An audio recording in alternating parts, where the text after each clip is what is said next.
ইতিহাস উপন্যাস কালীঘাট জগন্নাথ। বাঙালি অস্মিতাকে কাজে লাগিয়ে কোন রণকৌশল নিলেন শ্রমিক ভট্টাচার্য? বঙ্গ বিজেপির সভাপতি হিসেবে কতটা যোগ্য সুবক্তা শ্রমিক? মহব্বতের দোকান খুলে জোট বাঁধার বার্তা দিয়ে তৃণমূলকে বিসর্জনের ডাক দিয়েছেন। কতটা সফল হবেন নতুন সভাপতি? বিজেপির অন্দরমহলের রাজনীতিতেই বা কতটা প্রভাব রাখতে পারবেন? বেঙ্গল ফাইলস নিউজ চ্যানেলের আজকের এই বিশেষ প্রতিবেদনে আমরা এই প্রশ্নের উত্তর খোঁজার চেষ্টা করছি। প্রতিবেদন শুরু করার আগে একটি অনুরোধ, আমাদের নতুন চ্যানেল বেঙ্গল ফাইলস সাবস্ক্রাইব করে আমাদের পাশে থাকুন। আপনার মতামত কমেন্ট করে জানান। ভিডিও কেমন লাগলো অবশ্যই জানাতে ভুলবেন না। লাইক করুন, ভিডিওটি আপনার বন্ধু এবং পরিচিতদের সাথে শেয়ার করুন। শান্ত অথচ ঝাঁঝালো, কথার মারপ্যাচ ধুমধুমার, শব্দ চয়নের মধ্য দিয়ে বিরোধীদের নাস্তানাবুদ করে ছাড়েন। কবিতা প্রেমী মানুষ, সাহিত্য ভালোবাসেন, গ্রাস রুট রাজনীতি করে উঠে এসেছেন। আরএসএস এর সুবোধ বালক শ্রমিক ভট্টাচার্যের নামের আগে এই কয়েকটি লাইন নির্বিরোধভাবে ব্যবহার করা যেতে পারে। এই শ্রমিক ভট্টাচার্যের হাতেই এখন বঙ্গ বিজেপির নৌকার দাঁড়। সভাপতি হয়ে প্রথম দিন 32 মিনিটের বক্তৃতা দিয়ে শ্রমিক বুঝিয়ে দিয়েছেন কোন পথে তিনি যাত্রা করবেন। তিস্তা, তোরসা, ইছামতি, গঙ্গা হয়ে বঙ্গোপসাগর। গেরুয়া শিবিরের লক্ষ্য স্পষ্ট। বাঙালি অস্মিতাকে হাতিয়ার করেই এগোবেন শ্রমিক। ভদ্র বাঙালির নেতা হয়ে তাই সাম্প্রদায়িক সম্প্রীতির বার্তা দিয়েছেন।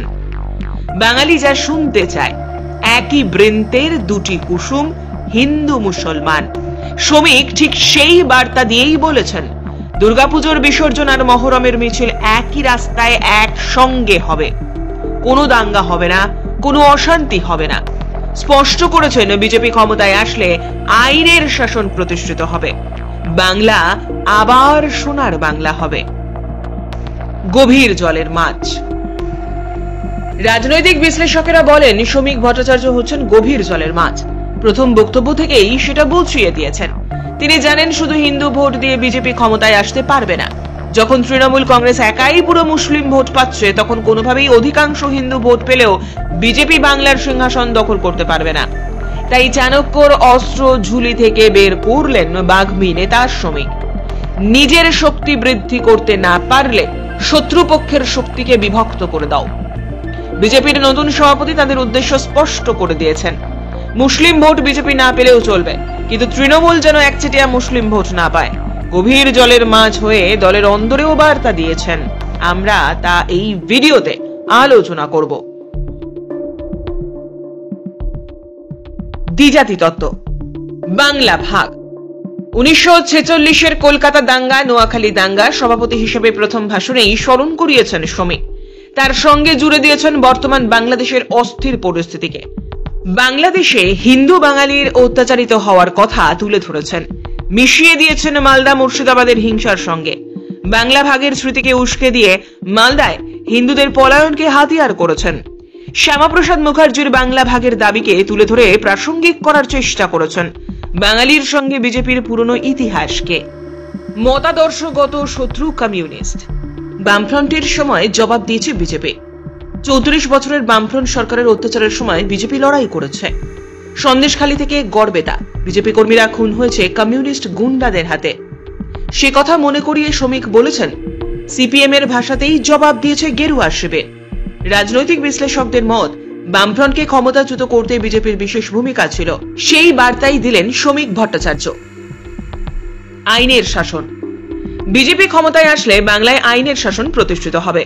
দল এবং সরকার আলাদাভাবে চলবে। নারী সুরক্ষা সুনিশ্চিত হবে, দুর্নীতি বন্ধ হবে। বার্তা শ্রমিকের।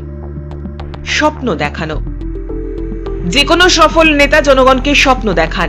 বাস্তবে কতটা তার রূপান্তর সম্ভব সেটা ভুলে গিয়ে মানুষ যতটা স্বপ্নের নৌকায় ভাসতে থাকবে, সেটার উপর সেই নেতার সাফল্য নির্ভর করে। শ্রমিক ভট্টাচার্য স্বপ্ন দেখাতে শুরু করেছেন গুড গভর্নেন্সের সঙ্গে। বার্তা দিয়েছেন শিল্পের। বাংলার মেধা, পরিযায়ী শ্রমিক বাংলাতেই থাকবে। গুজরাট, মহারাষ্ট্রের সঙ্গে পাল্লা দেবে ভারী শিল্প, আসবে রাজ্যে। স্বাধীনতা পূর্ববর্তী গৌরবের ইতিহাস ফিরে পাবে বাংলা। দলের অন্দরে বার্তা। কাউকে না চটিয়ে বিজেপিকে এগিয়ে নিয়ে যাওয়ার লক্ষ্য নতুন সভাপতি আদি এবং নব্য বিজেপিকে সেই বার্তাই দিয়েছেন। মেদিনীপুরের দীঘা তার কাছে বঙ্গোপসাগরে তৃণমূলকে বিসর্জন দেওয়ার কথা বলেছেন তিনি। মেদিনীপুর অর্থাৎ শুভেন্দু অর্থাৎ নন্দীগ্রাম, যেখানে মমতা ব্যানার্জি 2021 সালে হেরেছেন, ফলে শুভেন্দু অধিকারীকে চিন্তামুক্ত রাখতে এটুকুই যথেষ্ট। হিন্দুত্বের দাস শ্রমিক ভট্টাচার্য ঘুরিয়ে কান ধরার মতো হিন্দুত্বকে ব্যবহার করতে চাইছেন। সরাসরি হিন্দু মুসলিম করলে বাংলা তা গ্রহণ করবে না, অথচ জিতে আসার জন্য এখনো বিজেপিকে 4 থেকে 5% ভোট দরকার, যা মূলত হিন্দু সেকুলার ভোট। ফলে নতুন কৌশল, অতীতের ক্ষত খুঁচিয়ে দিয়ে বর্তমানকে বুঝিয়ে দেওয়া। হিন্দু মহিলা ভোট টানতেও সেই একই পথ, বাংলা ভাগ, বাংলাদেশ এবং মালদা ও মুর্শিদাবাদ। রাজনৈতিক বিশ্লেষকদের একাংশের মত অন্তত এমনটাই। কেমন লাগলো আপনাদের এই আলোচনা? আপনার কি মনে হয় শ্রমিক ভট্টাচার্য সত্যি কি গভীর জলের মাছ? কমেন্ট করে অবশ্যই জানাতে ভুলবেন না। এই ধরনের বিশেষ প্রতিবেদন আপনারা প্রতিনিয়ত দেখতে চান কিনা সেটাও জানাবেন, এবং আমাদের চ্যানেল বেঙ্গল ফাইলস সাবস্ক্রাইব করতে ভুলবেন না।